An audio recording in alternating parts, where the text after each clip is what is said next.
বাচ্চার ইমপেটিগো নামে একটা রোগ হয়।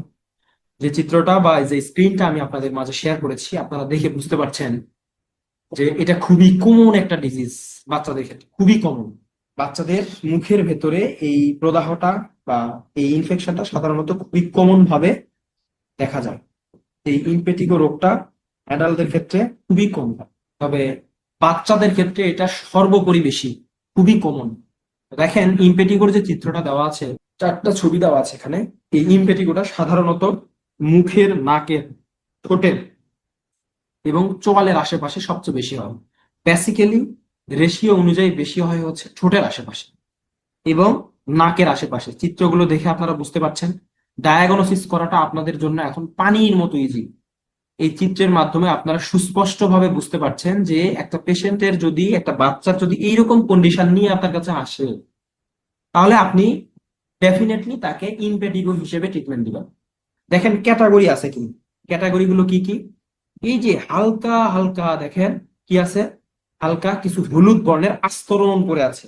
মনে হচ্ছে যে উপর থেকে কোনো চকলেট বা আইসক্রিম জাতীয় কিছু মুখের আশেপাশে লাগায় দেওয়া আছে। বিষয়টা কিন্তু এরকম মনে হচ্ছে, কিছুটা হলুদ বর্ণের। তো এটা হচ্ছে ইমপেটিগোর লক্ষণ। এবং ব্যাপার হলো, এই যে হলুদ বর্ণের যে আস্তরণটা দেখা যাচ্ছে, এটা কিন্তু আস্তে আস্তে উঠে যায়।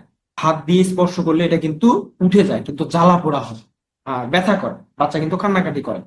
আর এটা যখন এমনি আস্তরণ অবস্থায় থাকে, তখন যদি বাচ্চা হাঁ করে, তখন কি হয়, হালকা ফেটে যাওয়ার মতো হয়, ঠোঁটের চারপাশে ফেটে যাওয়ার মতো হয় এবং তীব্র জ্বালা পোড়া ব্যথা হতে পারে, বাচ্চা কান্নাকাটি করে। এটা একটা ব্যাপার। দুই নম্বর ব্যাপার হলো, এই যে দেখেন হালকা লালচে বর্ণের এবং ঠোঁটের আশেপাশে কিছু ক্ষত দেখা যাচ্ছে। আচ্ছা, যেটা দেখে মনে হচ্ছে ভিটামিন বি 12 এর অভাব বা ভিটামিন বি জাতীয় উপাদানের অভাব, এই জন্য ঠোঁটের আশেপাশে ঘা হয়েছে না। এটা সাধারণত ইনপেটিগো। 3 নাম্বার একটা চিত্র দেখেন।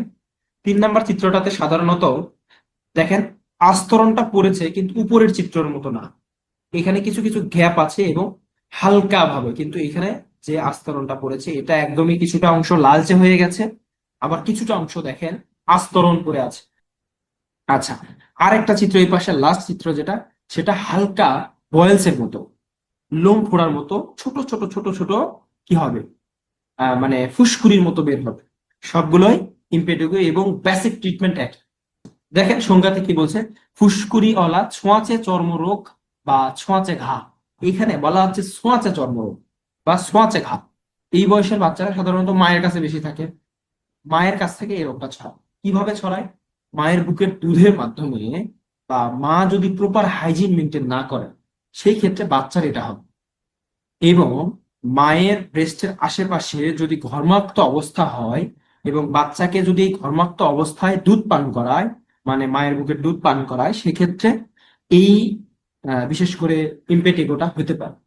এটা কিন্তু একটা কমিউনিকেবল ডিজিজের মধ্যে পড়ে, ছোঁয়াচে রোগের মধ্যে পড়ে। কিন্তু সাধারণত প্রথমে ফুসকুড়ির মতো দেখা যায়, পরবর্তীতে এটাতে আস্তরণ পড়ে এবং বিভিন্ন চারটা ক্যাটাগরি আমি আপনাদেরকে দেখালাম বা শেয়ার করলাম। এটি একটি ব্যাকটেরিয়াল ইনফেকশন বা চর্মরোগ বা ছোঁয়াচে ঘা। এটা একটা ব্যাকটেরিয়াল ইনফেকশন, যেটা মায়ের কাছ থেকে সাধারণত সবচেয়ে বেশি ছড়ায়। আচ্ছা, সাধারণত শিশুদের বেশি হয়, যাদের বয়স 2 থেকে 12 বছর।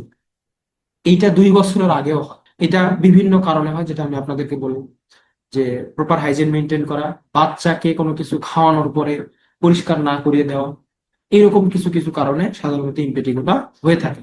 বেসিক্যালি 6 মাসের পর থেকে যখন বাচ্চা মায়ের বুকের দুধের পাশাপাশি অন্য কোনো খাবার খায়, হ্যাঁ, যদি সেখানে মানে খাবারটা লেগে আছে দীর্ঘক্ষণ যাবত, সে ঘুমাচ্ছে, মাছি বসছে, এই ধরনের যে বিষয়গুলো, এই বিষয়গুলো থেকে সাধারণত ইনফেক্টিভটা হয়ে থাকে। খাদ্যাভ্যাসের কারণে বা প্রপার হাইজিন মেনটেন না করার কারণে কিন্তু এটা হতে পারে। এটা সাধারণত ব্যাকটেরিয়াল ইনফেকশন। আপনারা জানেন যে ব্যাকটেরিয়া সেখানেই গ্রোথ করে যেখানে সে সুযোগ পায়, অস্বাস্থ্যকর পরিবেশ পায়, সেখানে কি ডেভেলপমেন্ট করে। সকলকে ধন্যবাদ।